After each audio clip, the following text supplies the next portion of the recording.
I just gotta finish this battle block level. One moment. Oh, sure. Oh, come on. I was in the middle of doing zombie things, and I Yeah. stopped them. Were you Fuck. doing some things? What's How the Oh, you're hell? doing State of Decay. State of Oh, Decay. shit. Great game. Yeah, Yeah. I like it a lot. So, wait. Did you get the expansions with it, Dan? No, I didn't know there was an expansion for that. Yeah. Breakdown and what was the other one? Look at that now. Lifeline. Does that expand on the current world, or does it make totally different areas? Breakdown is kind of like just an endless mode. It kind of breaks it out of the story mode that you have in the game, and just lets you like once you exhaust an area, you can just basically pile into an RV and refresh the whole thing. Mhm. It's the same area, and Lifeline is actually a new content expansion, from what I understand. All right, cool. I'm gonna pick those up while they're still sort of on sale. I haven't I haven't really tried Lifeline yet, but Holy shit! What? You want to know what's amazing? what's amazing? You're amazing. No, the fact that this is episode Just 25. the way you are. Yeah. Episode 25. We're hitting the quarter century mark. I mean, theoretically or technically, it's 24 because episode 8. But again, we should never speak of that. Which we never speak of. We Nope. don't we don't talk Never, about episode never eight. talk about episode 8. No. But yeah, episode 25. Nice. Yep. Good times. Welcome to the Backspace, everybody. We're starting the podcast now, I think. Yeah, we are. Hey, the first Okay. thing we should mention is our email and our website, the Backspace. And our Twitter. Don't forget our Twitter. And our Sorry. Twitter is our Backspace, and our email is Nelson. Shit. What is it? Isn't it the Backspace Don't at send Gmail? emails to shit. Ourbackspace@gmail.com. Our Backspace at gmail.com. Wow, why was that so hard? Oh, That was right, really- because my brain is all rotten from all the games that I bought and played. Yeah, you bought a lot of games. I bought a lot of games. Brian, did you buy a lot of games? My brain is also somewhat rotten. That's all I've been playing. I guess maybe we should just talk a little bit about our hauls, We're yeah. gonna jump right into it because probably got a lot to cover here. I mean, what's the biggest games? What are you most excited about that you picked up? So is this the casualty report or the damage assessment, if you will? Yeah. The The after action report. Yeah. debrief. Mm-hmm. Huh. For Who's those going of you first? who don't know what we're talking about, in case anybody doesn't actually know what we're talking about, just to give a little bit of context to the whole thing, Steam had their summer sale. We're recording this on the Sunday when the whole thing wraps up. And if you missed it, well, sucks for you. But we bought a lot of things at really high discounts. So that's what we're going to talk about today. Thanks, Brian. Yeah, no problem. I just thought, if in case there is somebody out there who doesn't know what Steam is and what they do, So you're here, you missed the summer sale. Well, fuck you too. Exactly. Yeah, maybe pay some attention to Steam next time. Yeah. Or Twitter, or gaming Or in the general. Or the internet. Reddit. Yeah, how it's Yeah. exploding right now. Oh, God. Um, Reddit. well, I guess That's I a could whole nother start. Go I could for it, start man. by saying my favorite purchase. Well, there's actually two. I think I talked about last week was the Banished.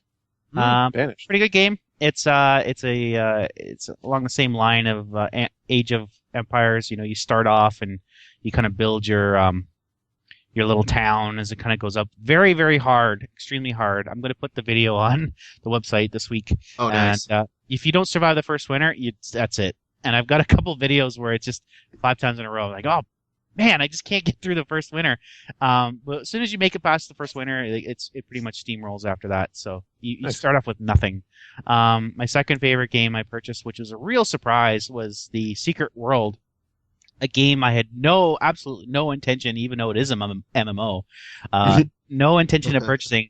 But at Well, it's an MMO, so you had to buy it. yeah, I think I got it for $8, $8.99, and I thought, well, for that price, why the hell not? And I actually been really enjoying it. It's quite a departure from the usual MMOs tropes. Like you're not, you actually have to do research to solve the quests, and there's no levels per se. You just spend points into equipment, and in fact, you can actually put points into every single conceivable combination, permutation of equipment and weapon and stuff. So it's based in a sort of the idea that fantasy and exist.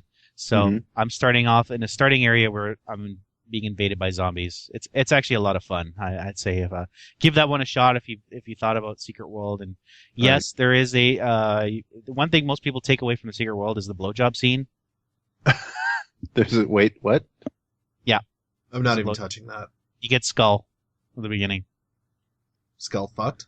You get skull fucked, and it's like a way of opening up your character to the secret world, as it were.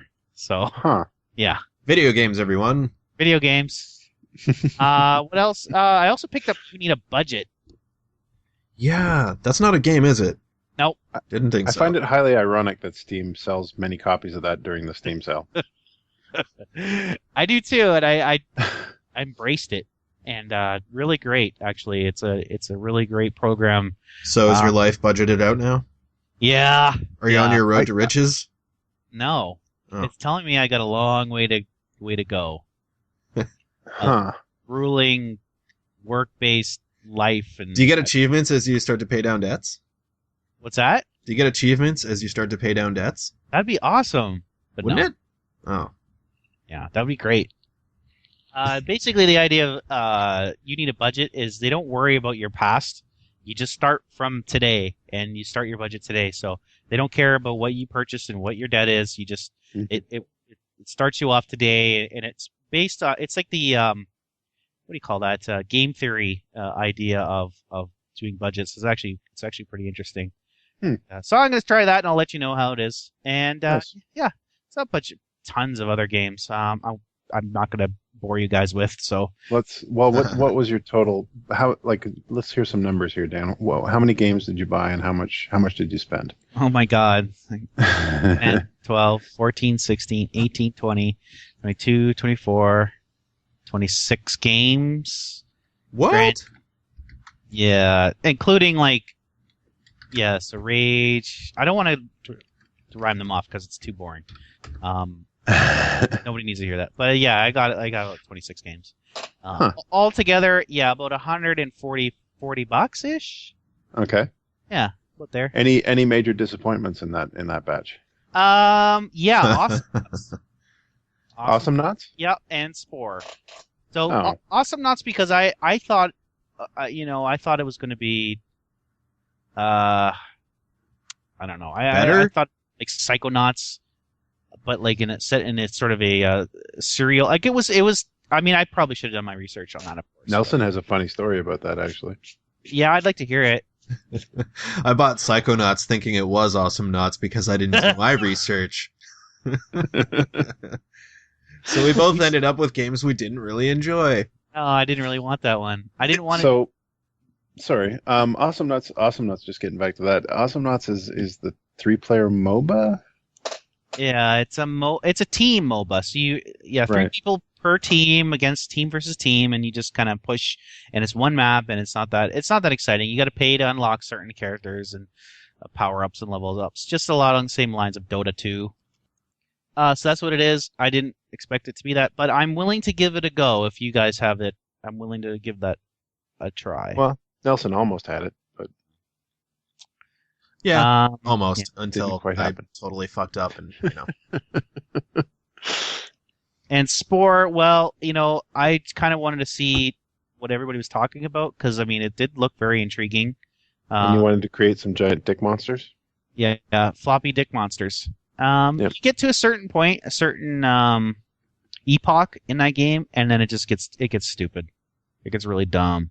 So it's fun to be a little in a tidal pool. It's fun to be like using your acidic spit globules coming out of your hands or your head, whatever it might be. This is starting to sound dangerously like introduction to a Japanese porno. See, that would be interesting. I mean, if it plays that way a lot too. Yeah, it does. So yeah, not that great. Avoid Spore. Which other games? Oh, Final Fantasy VII. I didn't know that it was you actually had to make a Squeenix account, and they won't let Huh. you use your existing Square Enix account. Square Enix. Really? Oh, really? Yeah. So you got to create a new Square Enix account, and they won't let you use your other one. It's fucking weird. And then you got to go on Huh. the Japanese website, which is a weird font that they use. Oh, yeah. You know what I mean? Yep. What is it with that? It's very mobile friendly, and I'm not talking smartphone mobile. I'm talking about like the old Nokia flip phone mobile friendly. Yeah, that's Yeah. what it looked like. Yeah. So it was too baffling to me, and the captcha was weird. So fuck it.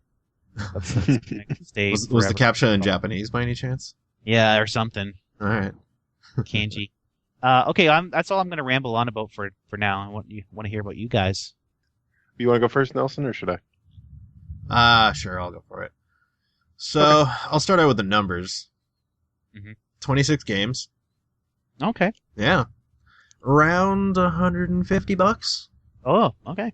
That's I can't say for sure because I didn't actually sit down and tally it all out or log into my bank account and sob quietly. But you know that's roughly about $5.75 a game if you were to break it down that way. So you know, not bad. Yeah. Already talked about Psychonauts. Sorry, man. Yeah, it's all right. As far as probably one of the surprisingly good games out of the whole bunch was Lifeless Planet, which I did a review on the website. A little shorty review, but still a review. That game totally caught me off guard. 5 hours, 4.5, 5 hours into it, and I was just like, how did I just play through that whole thing? Yeah. Yeah, it was a fun game, interesting experience. The music cued in such a way where it wasn't like the soundtrack was great, but it was almost that you didn't notice it until you needed to notice it. Right. I So it was gotcha. kind of reactive, right? Yeah, basically. But man, that game that it was really fun. Frustrating in a couple points, mostly because I suck at platformers. But there was actually one legitimate bug I think I found in the game where you have like this retractable arm, and it had like the little kind of prompt on the screen. It's like hit the button to make the arm do the thing. So I'm hitting the button and it's doing nothing. I'm like, what the fuck? So I hit pause, and then I unpaused, and then I hit the button, and it worked. So possible Janky. bug. Mhm. Well, that's fine. It's an indie game, you know. But yeah, All right. that one caught me off guard big time. I'm kind of glad I got it on sale because for what it was, not really much in the way of replayability, but still, it was a great experience. Right. As far as other good games, Valiant Hearts: The Great War, that UB Arts one. That one looks depressing. No, kinda not really. It's got some feelings. But they're kind of uplifting and good, despite certain things being really bad. Yeah, the whole gas attack and. You know, Oh yeah. Like it's a very thorough retelling of World War One. And it's funny how this game came out right around the anniversary of Archbishop or Franz Ferdinand getting killed. Blah blah blah blah blah. Yeah. History buffs, woohoo! But yeah, that game's actually really fun. I haven't finished it yet. I'm pretty far in. As far as puzzle games go, normally I'm terrible at puzzle games. Lifeless Planet was a puzzle game. Valiant Hearts, another puzzle game. But Valiant Hearts, you can kind of figure it out without really needing to use the hints. But there is a hint system built in, so that's kind of nice. I like the idea of having the two. Like I saw a quick look of it, and you have the dog that you use to unlock certain. I like that. I like that idea. So you use it to toggle switches to move, puzzle pieces around, kind of idea. So like, there's one. I saw this one video where you have to make the gas machine, put the gas back in itself to destroy it, and so you have to use your dog in a certain way. And that looked pretty cool. I think I missed that sale, unfortunately. But I really wanted to get that one myself. It never actually went on sale. It didn't? Nope. I thought it did go on sale. It did not. Because if it did, I would have been angry. No, it literally came up like it was. You cannot order this game until, or you could pre-buy it, Oh. but it would unlock on like I think it was the 26th or something like that, like a couple days ago. Oh, okay. But yeah, so I didn't bother, and I was like, I'll hold off, see if it actually, they give it a 10% or something like that. Nope, no sale. That's fine. I'm with Ubisoft games. I mean, they do such a great job with their games that I don't care if I pay full price, unless it's Assassin's Creed. Then I have to get it cheap. Yeah. A few other ones to note. Let's see, Aqua Kitty. Milk Mine Defender. What? Aqua Kitty, Milk Mine. Okay, I'm open. I'm an open, chunk of clay. Mold me into how I might. I'm not. You like that game? That sounds weird. It was fun. It was fun. Yeah. It's got a really good 8-bit soundtrack. Nintendo retro themed chiptune whatever soundtrack. But yeah, it's basically an underwater side scrolling shmup shooter type thingy. It's cute. It's funny. It's worth a laugh. That one's kind of like Defender, right? It kind of, yeah. It's kind of like Defender on steroids, basically. It's like Yeah, basically. that one looked kind of cool. Another fun one I played was PID. PID. Yeah, another puzzle platformer.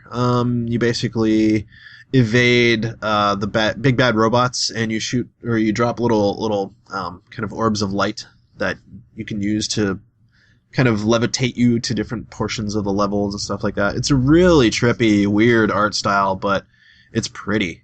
And for most of the part, I was enjoying it, and then I got stuck at one particular puzzle, and I was like, you know what? I'm just gonna move on. Shut the game down, play something else. One of the other 26 games that I have. Yeah, it's nice to be able to do that.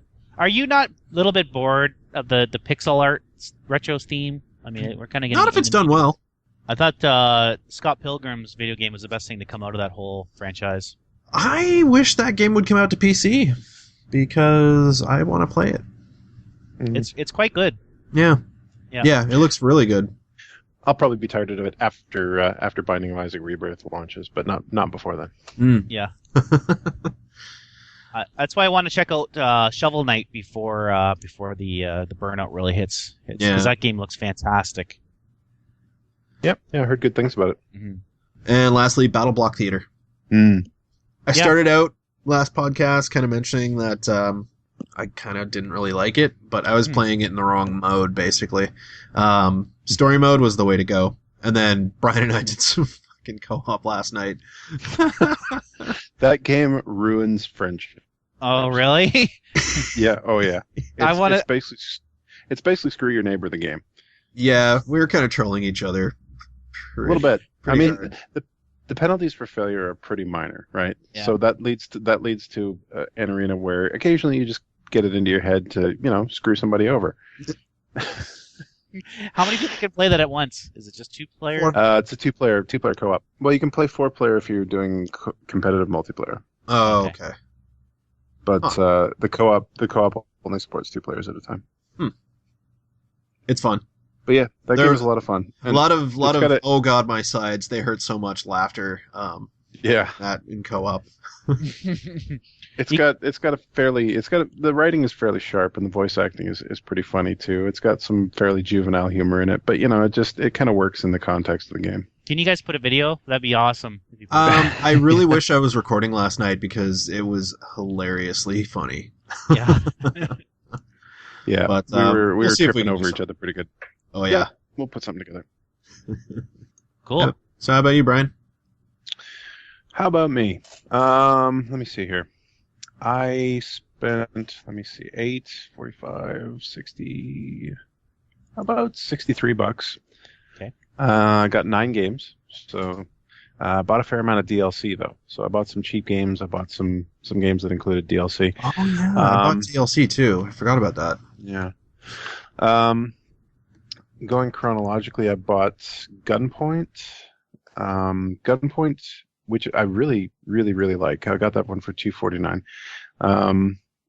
And it's on sale for $5 right now. I got it for 75% off. It's at 50% off right now. It's this really cool little indie game, kind of a sides, like a kind of how would you call this? It's a creative infiltration game. Hmm. It's kind of a stealth game where you play this guy who's basically a freelance spy, and you go in and you try to commit acts of industrial espionage. The catch on this one is that you have this gadget that allows you to rewire, like crosswire things in the office. So you can say, for example, wire up a light switch to, like, a light switch over a guard to a light switch, or like a light fixture to a guard near a guard. Wire that up to a light switch near you. Turn off the light over top of the guard, and then rewire the light switch near him to, say, like a power outlet. So when he goes, oh, the light just turned off, and he goes over to flick the light switch back on, he gets electrocuted. Oh. That actually seems all right. Yeah, there's a lot of really cool environmental puzzles in it. The writing is really sharp. It's got kind of a sci-fi noir setting.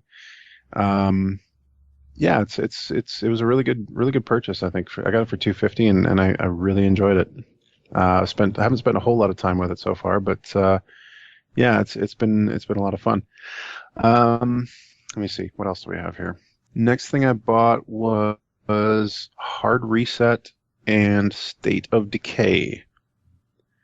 Hard Reset is from the guys at Flying Wild Hog. It's a game that was basically put out by Devolver Digital. Oh, nice. Yeah, it's I think it's Devolver. Let me actually just check that real quick here. I might be thinking of Shadow Warrior, actually. I know Shadow Warrior is Devolver. Is Devolver, but I don't. Nope, pardon me. 1C published this one.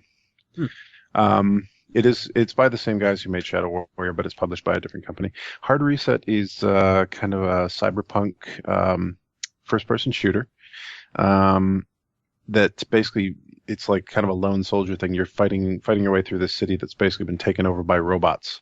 The setting for this one is like you're kind of a guard in this city that's basically the last repository for all of these this gigantic mainframe computer that's storing the personalities, like the encoded personalities of all of humanity. It's like the last human enclave on Earth.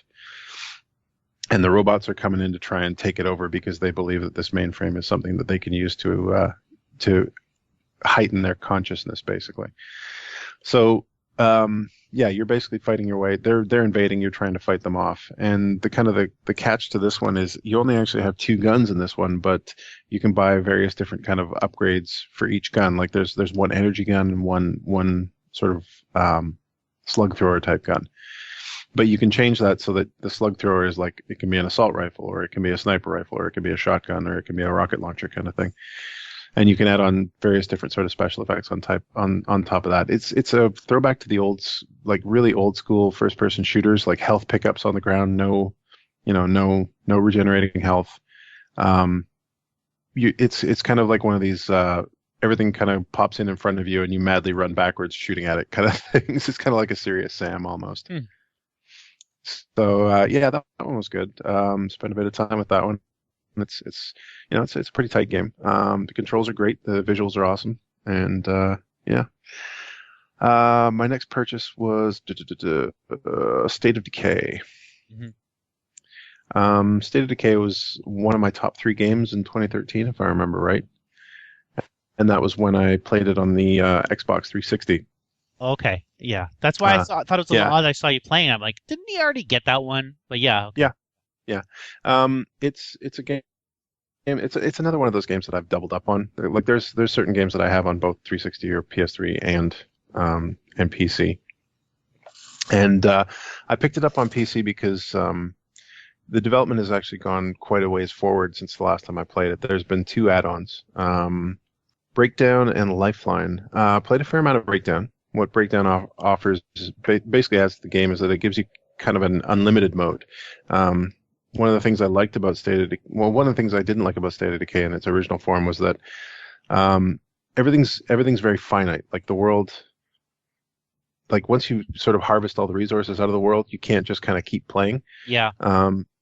This Breakdown mode, basically what that does is once you harvest everything out of the game, it basically just allows you to pile everybody into an RV and move to another exact copy of the same map where everything's kind of refreshed and you have to start over from scratch. But it's kind of a new game plus thing where everything gets a little more difficult each time you go through it. So yeah, I've been having a lot of fun with that one. I'm remembering why I like this game so much, and remembering a few of the kind of pet peeves that I had with it as well. The save system in that game is wonky. Sometimes you'll close it and go back to it a couple of hours, or a day later or something like that, and everything has completely changed in your base. Yeah. Like it's like I could have sworn I had some construction materials and I'm all out of them or something like that. That sounds Yeah, like an OCD person's like worst nightmare right there. Yeah, and sometimes characters that you've spent a lot of time working on just kind of disappear and stuff like that. So it's still a little hanky. It's a small studio, so it's kind of it's got a little bit of jank to it, and it's an open world game. So obviously there's going to be a little weirdness. I looked into that issue you mentioned, and then on the forums they said that that was done intentionally, so that even when you were logged off, that the world would still be kind of going on. Yeah. In a slower pace. That's what they're saying. That would irritate me. I think it's not very well implemented because sometimes it does make some fairly major changes to stuff that you're kind of counting on. Like you have everything kind of lined up for your next moves, like building your next facilities or whatever you're planning on doing in the game, and you come back to it and it's like, oh, I can't do that now. Yeah. Which is kind of a pain in the ass, but it's actually been quite a bit better on the PC than it was on the Xbox. Like I used to find that on the Xbox, I'd go back to it after a day or two and everything would be kind of bombed flat and I'd have to start over again. Oh. So, but yeah, it's I've been having a lot of fun with that. I'm looking forward to trying out the Lifeline DLC because that basically adds a whole new area to the map and lets you play as kind of the military side of the story. Oh, cool. Okay, so what else did I get here? I bought Kingdoms of Amalur Reckoning, the complete pack. Are you vaping at your desk there, buddy? Yeah. I don't smoke anymore. I haven't had a smoke in almost 2 weeks, but congratulations. As of today, I am at 30 days. Yep, Nelson's got a month, so great. But I am using a vaporizer though, so got this little thing that I better than all that tar and carbon monoxide. The nice thing is you can do it indoors, like it's at your desk while podcasting, even on a plane, for example. Can you do it at work? Yep. Nice. Nobody's told me not to yet, so yeah. Anyways, yeah, I bought Kingdoms of Amalur Reckoning. I wouldn't say that I have a regret in this sale so far, but that's probably the closest I've come to a regret. Oh, really? I'm kind of glad I didn't buy that one then, because it was my mouse is hovering over the purchase one now. Yeah.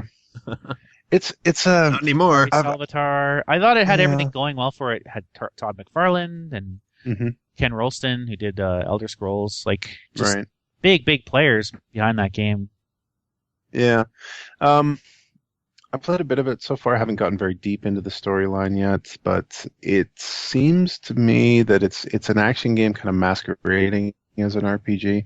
It wants to force you down one of three very clearly defined paths that are defined not only by skill trees but also by gear.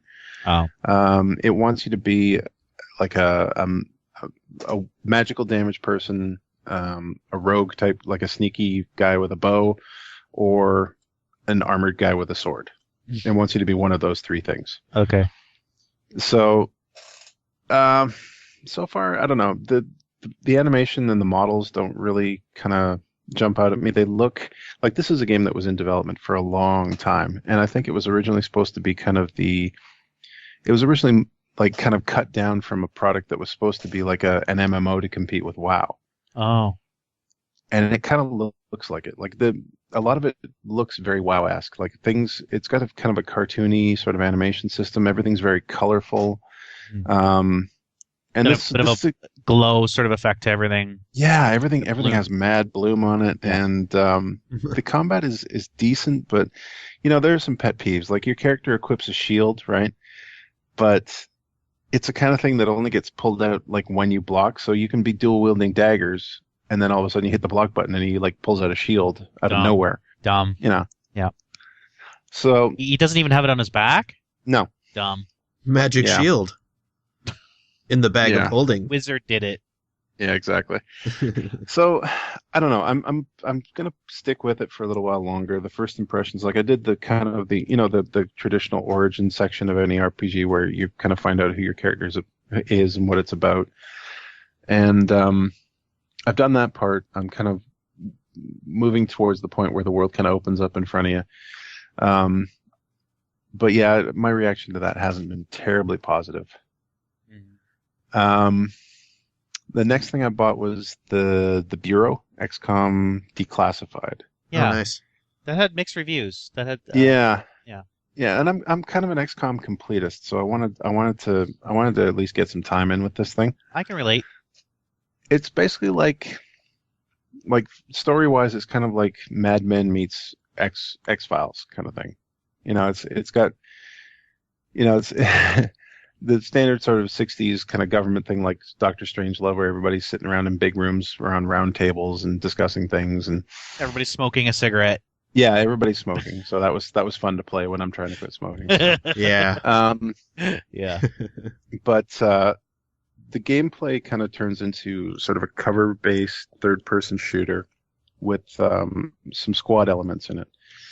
And I haven't actually gotten to the point where I have a base yet or, started developing technologies or anything, stealing alien technology and developing them or stuff like that. But it's one of these things where the aliens are real bullet spongy unless you play the game the way they want you to play it. Like they want you to order your guys to flank, to move around to flanking positions and shoot them from behind. If you're trying to shoot somebody from cover, you'll just be sitting there wailing away all day, Yeah. running out of ammo and stuff like that.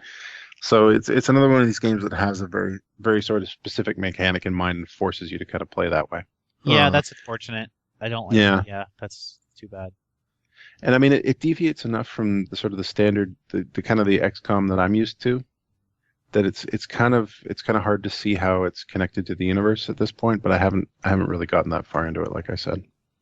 So Yeah, if you watch some of the quick looks on there, with the developers, they've said that the idea was that this was the sort of the beginning of the alien invasion where everything was undercover, and then you could sort of see the beginning where it's like you start off with like pistols with Right. bullets, and then as you eventually you can capture the enemy's energy Technology, and yeah. stuff. Yeah, that's sort of where Yeah. that comes from. That's kind Yeah, of and I'm looking forward to that section of it, but like I say, right now the combat just isn't really all that compelling to me. So, but like I said, I'm gonna give it another try. I'm gonna keep playing that one, and I'll maybe Cool. chime in on the website about that as well. Hey, Brian, Yeah, do you own The Wolf Among Us? No. It is on sale for as the lowest discounted price I've seen it so far. yeah. I was gonna ask you about that one. Is that worth owning? I've I loved know it so you're- far. Yeah, I've only played the first chapter, so I can't really. I love the first chapter, so I can't really decide between that or season 2 of The Walking Dead. Let's just see if that's If it were me, that's still. I'd go with The Wolf Among Us just because zombies are kind of played. Yeah, That's just my theory on it. but I have kind of an investment in that story though. Yeah, it's true. I've played the first season, so I ended up almost buying Dark Souls, the Prepare to Die edition, for $5. oh yeah, Then I decided against it because I remember the absolute shit show you had to go through to get it to even like remotely try and get it to work on your machine. yeah, it's a tricky one. I think having finished Dark Souls 2, I think that Dark Souls 1 is actually the superior game at this point. Huh. Yeah. I would recommend you play Dark Souls 2 at some point. Like eventually the effort that you do make to kind of get the game running is worth it. It is gorgeous on the PC. Like it's a beautiful game. And it's the kind of thing that you should really experience. I think Dark Souls is the best kind of example of the sort of Demon Souls, Dark Souls 2 kind of genre that they're building. I'd say for $5, it's kind of a no-brainer because that's like the game plus one of the DLC packs that I actually haven't even dived into yet. Huh. Yeah. I also noticed that South Park Stick of Truth never got below the $40 mark. yeah, that's Nope. too bad. That game is a lot of fun. It's one of my favorite games right now. In fact, I'll probably will go back to playing it again. But yeah, I think that barrier to entry is a little too high. Mm-hmm. I'd go in at 20, maybe like 8, maybe 15 even. 15. Yeah, that's about where I'm at. Winter sale. It'll probably come up in the winter sale for that much. Get it for that for sure. It's a lot of fun and the jokes are amazing. They're so funny. Yeah. Right. Yeah, some of I won't spoil it. Right. So just to list off the rest of what I got. I got Metal Gear Rising, Revengeance. So weird.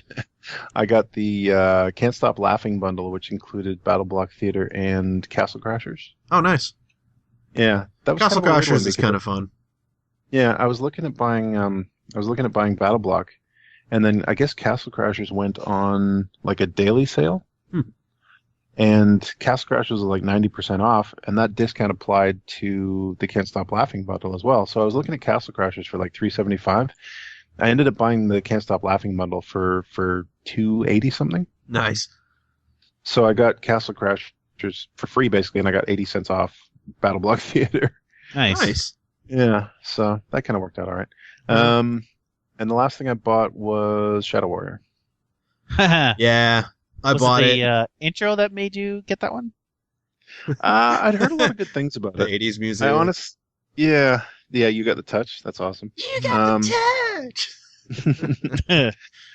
It's another first-person shooter by Flying Wild Hog. This one was published by Devolver Digital. Yeah. Played a little bit of it so far. The melee combat seems kind of interesting. It's another sort of 80s throwback to first-person shooters. If you liked Blood Dragon, you'll like this game. All right. Yeah, I've had fun with it so far. But like I said, I haven't really played enough of it so far to really formulate a full opinion on it. So yeah, Spencer absolutely loved that game, and did he? Yeah, there's lots of hidden content, and it's just gratuitously, violently good fun. Mm-hmm. Yeah. A bit of Metal Gear Rising, and that game is I'm not getting it. I don't understand what it wants me to do. Like, it's a sword fighting game, and like the only way to defend yourself is to like press the stick in the direction of your enemy and hit the attack button at the precise right time. That's like the only way to defend yourself. They give you a dodge move, but you have to buy it out of a skill tree, and it comes like they don't tell you this is your dodge move. So I got about 15 minutes into that game, and I was just getting my ass kicked all over the place.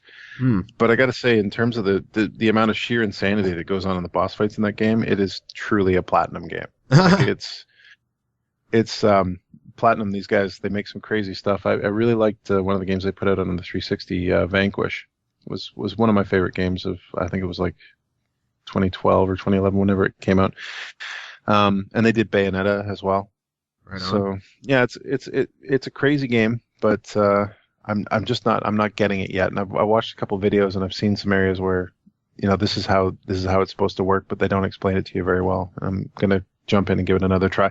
But basically, I got so frustrated with it after the first time I played that I closed the game, and as I was closing the game, I deleted my save file. I was just like, fuck this, I'm not coming back to that. 'Cause I was just boning it up so hard that I felt like, I needed a fresh start. So Yeah.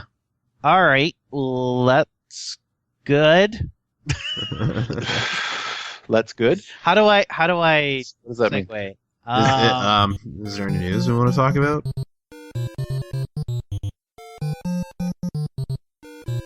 Yeah, I got some news. Me too. All right, first bit of news out of Bungie. Did you hear about this? You guys know about this? $500 million is being poured into Bungie's MMO called Destiny, and that's Activision's behind that. I've seen Destiny. I've heard a bit about it here and there over the last year or so. That's a lot of money for half a bill. Yeah, it's beating the runner up for that is Grand Theft Auto 5, which was $260 million in development costs. $500 million. I guess that's going to be paying for Peter Dinklage's trailer. He's providing a lot of voices in this. Yes, he is. In this game. So, But he's so small, he doesn't need that much space. Oh, hey.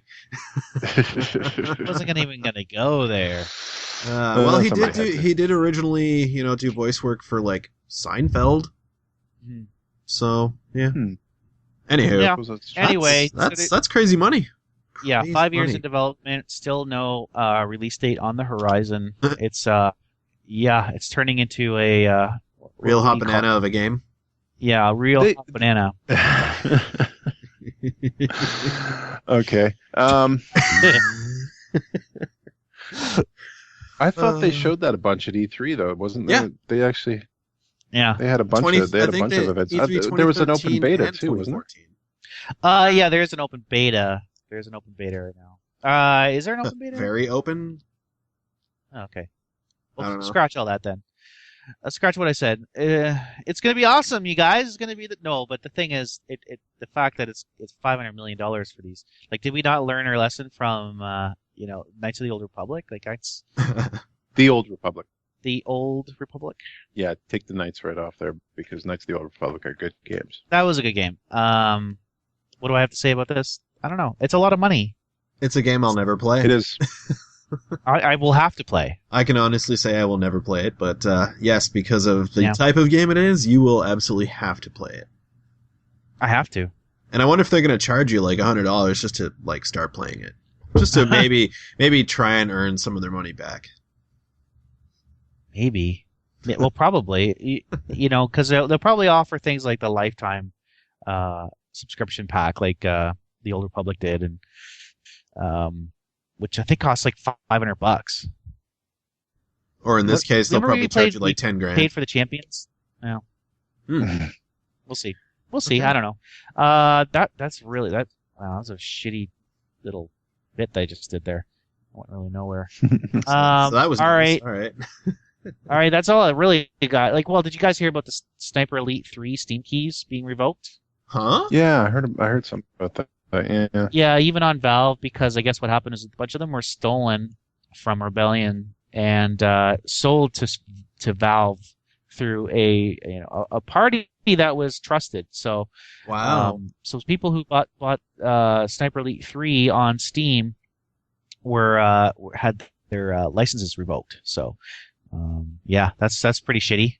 But Hmm. huh? How's that fair? They paid Yeah. money through Steam. They was stolen goods. Yeah. How are they supposed to know? I don't know. I don't even know if they're going to be getting their money back. So Or at least another copy of the game. Wow, that's fucked up. yeah.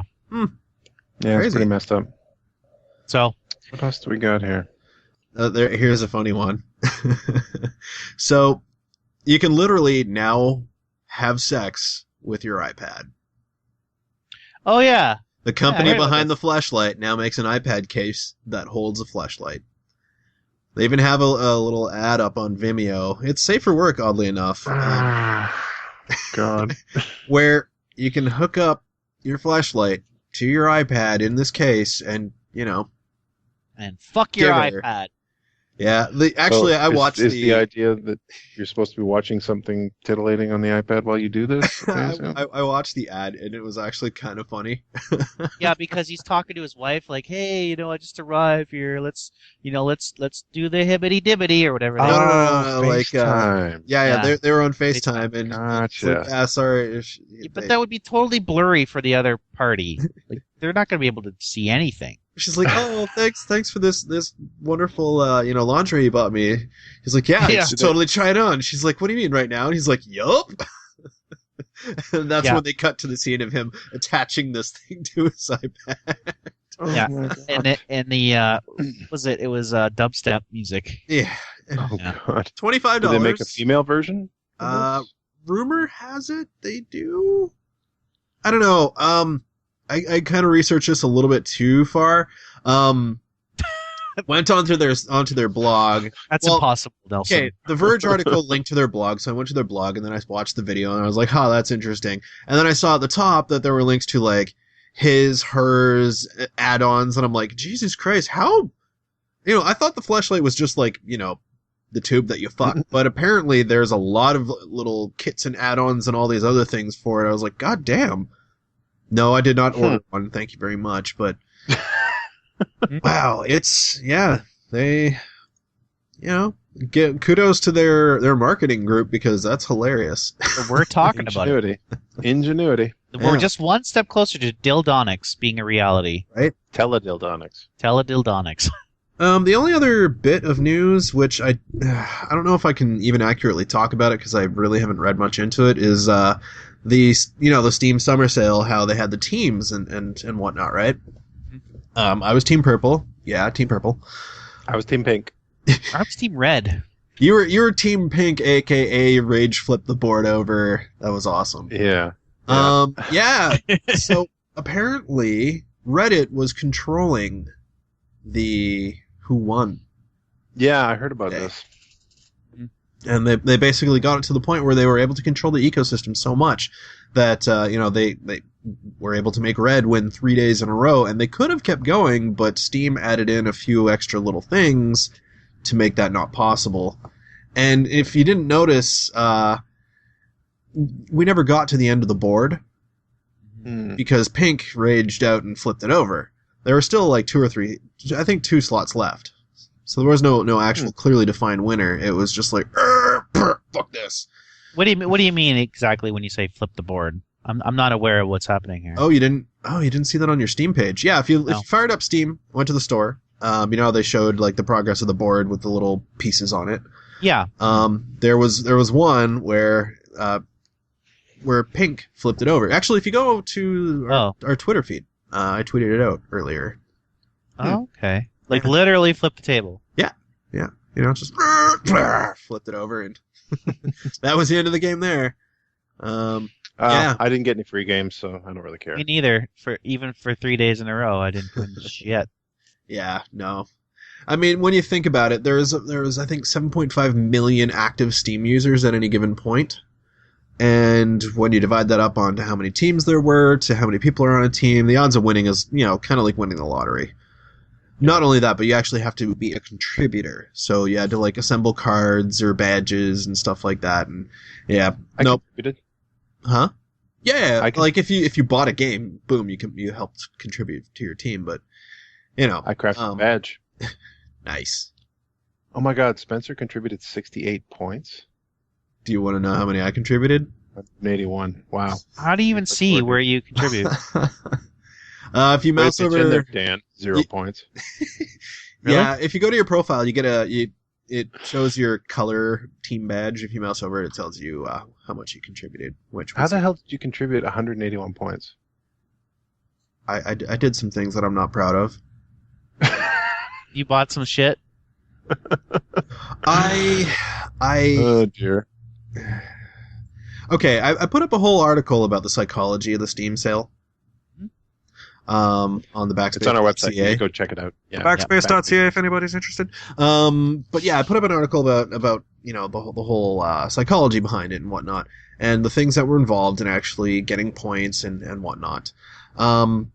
I kind of scummed the system a little bit by selling off all the inventory I had originally. Mm-hmm. Like any doubles or any things where I only had like 2 cards out of 8 or 2 cards out of 10. It's like, yeah, there's no way I'm going to finish that set without having to buy a whole bunch. So I put them up on the market for a lot more than what they were actually worth, because eventually it would get to the point where the market would swing up for the value of that card to the point that you put it up at, so it would automatically sell it. So I ended up building kind of like a stockpile of money in my Steam wallet, and then waited for everything to kind of go on the downslope. And as soon as things started to go on the downslope, I put in my buy orders for as low as humanly possible. And it ended up buying a whole shitload of cards in stock for me for things that I've either needed 1 or 2 cards or whatever, for like no-name games and whatnot. And at that point, I was able to craft all the badges. And then I also ended up picking up 1 or 2 cards to complete certain sets, like Spelunky I only needed 1 card, Foul Play I needed 2, Meat Boy, I needed 1. So I still have $2.25 left in my Steam wallet as a result. But yeah, so by doing all this crafting and creative trading and whatnot, I was able to contribute. Didn't win a free game. That's fine. No, for all that work. Yeah. I don't know. It was fun. I mean, it didn't really cost me anything except for buying, $150 worth of games, but yeah, it's all good. Which you're going to do anyway, so. Exactly, so. Yeah. It's fine. Yeah. Yeah. Right on. Yeah, I'd say all in all, that was a good sale. I'm really impressed because the spring sale was bunk. Oh God, yeah. Winter sale is usually a bit of a snoozer too. It was okay. It wasn't great. I think I picked up about 4 or 5 games. But the summer sale, yeah, it was awesome. Summer sale is the one everybody looks forward to, and I think Steam made a killing this year. Oh God, yeah, they're getting 3 cents on every card that's going through their system. Holy crap! Yep. I put up like 8 or 10 cards. They sold within minutes. Yep. Yeah. I mean, it was insane. I was not expecting them to turn around that quickly. Yeah, and that helps offset the cost of games too. So there's that. But yeah, I mean, it's fine though, because hopefully the money they made off of this sale, they can use it to maybe, I don't know, making Half-Life 3. At this Why would point, they do that? Yeah, it's just funny not to do it. Yep, just to mess with the nerds. Gabe is just rolling around in his swimming pool full of bitcoins or something. He's like Scrooge McDuck in his vault full of coins, swimming in it. Oh, for our Macedonia Effect podcast, we had mentioned, or you had mentioned about Wi-Fi. Yeah. Darko actually replied back about that. The Thanks, Wi-Fi, yeah, the Wi-Fi there is actually Macedonia. it's for the schools and other educational buildings, so it's not like available everywhere. Oh, okay, all right. That's still very context cool. for the article. But you want to hear what kind of internet he has? Sure. 50 up, 50 down optic cable. Yeah. And that's common for their capital. Yeah. 50 megabit up and down. That's insane. I want that. That's because they don't have, Comcast and AT&T lobbyists fighting so that fiber is not brought to curb. That's that they don't want to open the floodgates of unlimited bandwidth to subscribers because that would open up competition. Yeah. Oh, well, it's a bigger market. The ramifications of that are probably a little more severe than someplace like Macedonia. I mean, the United States, could you imagine if they put fiber to curb to every house in the United States? That would be insane. No one would leave their houses. Yeah, no kidding. It'd be like the end of Wall-E. It kind of already is. Oh God, that was depressing. There's way too many what do you call those, rascals? There should be. But yeah, Darko ended up sending us another email. Mostly because of our pleas and cries for our listeners to send out more emails. Okay. So in the PS, his name actually is Darko. People call him Dark or Dare for short, but his internet nickname is Dark Dare. Nice. Yeah. So he had another. I mean, how could it be? Yeah. So he had another question for us, and the question is as follows, and it's kind of relevant, seeing as how what's going on in the world, the Cup of Worlds. He asked if any of us watch esports or if we're more into physical sports, watching that instead. He personally watches a lot of StarCraft 2 and football, aka, as the Yankees would call it, soccer. We're not Yankees. No. That's my hyperbole right there. I kind of am. Yeah, Dan's kind of a Yankee. Sorta. He's Canadian by birth. Yeah, so he's been watching the World Cup a little bit too. So, okay. Yeah, to answer that question, I don't really watch esports. I find them inherently boring. I did watch a little bit of Tribes Ascend esports back in the day when I was playing Tribes Ascend heavily. And technically, is watching like Spelunky speedruns or high dollar runs esports? Maybe. I don't know. I think it needs to be like an organized league for it to count as esports. Okay. Otherwise, then no. It's just like Let's Plays and Twitch, right? Yes, exactly. Yeah, I mean, I watch a fair amount of Let's Plays and Twitch stuff. I don't watch... the closest I've come to actually sitting down and watching esports is watching the movie Free to Play. Yeah. I am a fan of some sports activities that I watch, but nothing sort of mainstream. I mean, I guess I watch the Canucks if they're on TV. I don't actually follow them. Hockey, for those of you. I don't go out of my way to watch sports. I mean, I Yeah. will watch World Cup games if they happen to be a team I'm remotely interested in and the game is on at the time. Like Tour de France, I will watch stages of it, just because cycling's interesting to me. But other than that, sports. The girlfriend likes to watch. The girlfriend likes to watch the Masters, like the golf when it's on TV. Oh yeah. And I went through a period there where I was staying up really late at night and I was watching. This is kind of weird, but I was watching a lot of sumo wrestling and I got quite into that. Huh. It's interesting. The world around sumo is The really professional interesting. sumo wrestling. Yeah. Yeah, I kind of got into that for a little while. There was a couple of years where I was following like Rikishi and Takadohana and Wakadohana and all those guys when they were kind of big in the sport. But I haven't watched. I see what you did there. Huh. Big in the- sorry. because they're fat. I actually been following whenever Dota 2 is on Steam when they have the esports. I got into that for a while, just because the announcer was just so captivating. Yeah, Just had those guys. Incredible they're- efficacy. I just could not stop watching just because of that reason. He just was so into it. They are really effervescent folks. And effervescent is a very appropriate word. Yes, it just actually really drew me into the sport and to really understand a little bit about the nuances of the game and that game is insane though. I just can't wrap my head around it. It's like they know when they're done about 50 moves before, just because they didn't get their items in time or something like that. So it's Yeah. yeah. That was the thing. I have watched a bit of the Dota stuff, and it just seems to me, it seems to me that it's kind of, well, I guess there's enough characters now that it kind of breaks out from that. But it seems like you need to do everything right, and it seems like the first person to make a mistake basically loses. Yes. Yeah. That's right. And it's the first person who loses and that's it. It's game over. Because you're feeding the other team essentially with experience points. So. Wow. Yeah, it's but I did get into that for a little while. But for watching, I watched NASCAR. Okay. I watched NASCAR. You know what? Okay. Formula One. Turn left, Bubba. Yeah, NASCAR is just turn left in a circle. But Formula One is actually interesting. Le Mans is actually interesting too. Again, these are things I won't actively. Formula One is awesome. Yeah. Formula One is great, especially in Monaco. I won't go out of my way to watch them, but if they're on, the Australian okay. V8 is amazing, incredible. The fact that what these guys are doing with vehicles is mind blowing. But I mean, does that really count as a sport?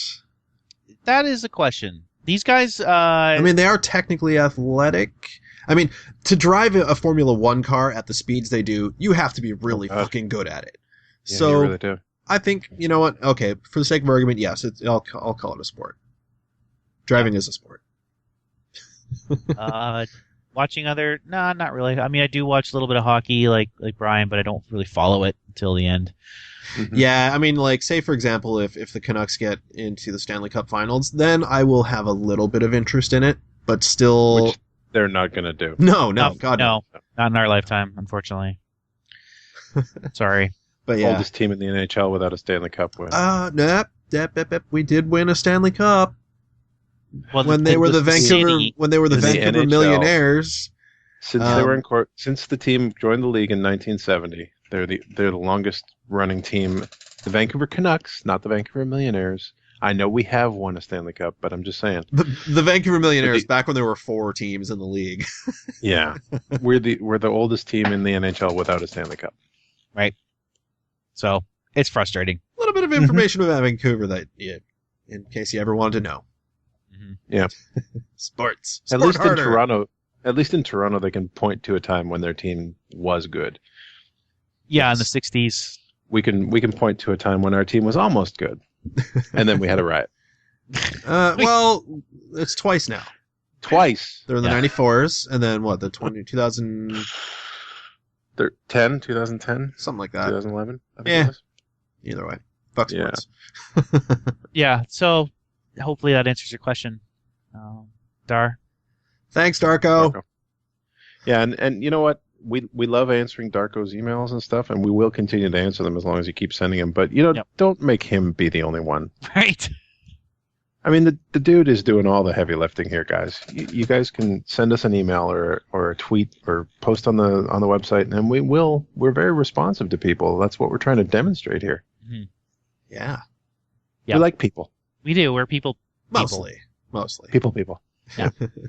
Another people thing to squared, mention is a couple more of Brian's videos are going to be going up on the YouTube channel on the 2nd and the 9th. Oh, right on. Continuation in his road to the Platinum God. Mm-hmm. Yeah, episode 4 and More episode Isaac. 5. Yeah. More Isaac going up. Hopefully, we'll get a release date on Rebirth shortly. Right? But, I'm going to keep playing the old one until that comes out. So. Yeah, I put up an article about it on the Google Plus page. Yeah. Yeah, every screener or GIF set I've seen of that game up until now, I want to play it. I played the original Binding of Isaac, and it's all right, but I can't wait to play Rebirth. Yeah, I can give that one a shot. Yeah, you and me both. Mm-hmm. Well, I guess that's it. Anything else you guys want to talk about this week? No, I think that's pretty much it. Right on. We're gonna be playing our way through these games that we bought for the next little while, so we'll have more to say about them probably. Yeah, for sure. I'm likely gonna throw up reviews now and then if I feel the game is review worthy. Mm-hmm. If you guys want to dive into that too, feel free. Sure. Yeah. I'll review something. And hopefully, go ahead. Hopefully, we'll have some co-op videos like Battle Block Theater. Was it Splinter Cell Conviction? Yeah, we're gonna do some of that. Yeah, could be interesting, or really really brutal. One of the two. We might not have a podcast. We might hate each other. No, after 2 hours of Battle Block Theater last night. Yeah. Thereabouts. Mm-hmm. We were irritated, but definitely didn't hate each other. Yeah, that's true. That's good. All right, cool. All right. Well, thanks for listening, everybody. See you later. And you bought all those games. Go play them now. Yeah. Okay, bye. This cake looks good. Nothing. Okay. Yeah, it's because you Yeah, Dan, you got none. I got contributed 0. nothing. Because mine said scored 181. You bring points. nothing to the table. I am a hangers on. That's all. That's what I bring. I bring nothing to this party. You didn't even try, Dan. No.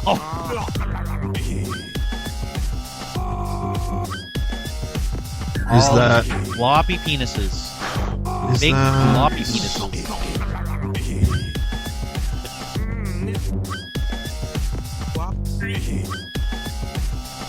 It's food. Yeah, I need to buy food. I just bought a juicer, the Ninja. Oh, really? Yeah. I got a big boss. You got a big boss? Oh, Big boss. I still want there to be one called the Juice Loosener. If they ever make one called the Juice Loosener, I'm buying it. Just because.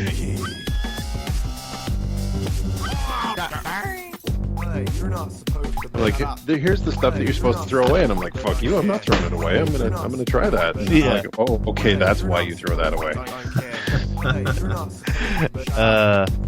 You're not supposed to, but don't care. You're not supposed to, but shut up. Why did I buy Barbie's Dream House? I know. Now I have to play that game. I wasn't gonna play it. This cake looks good. Don't care. This cake looks good. Shut up. This cake looks good.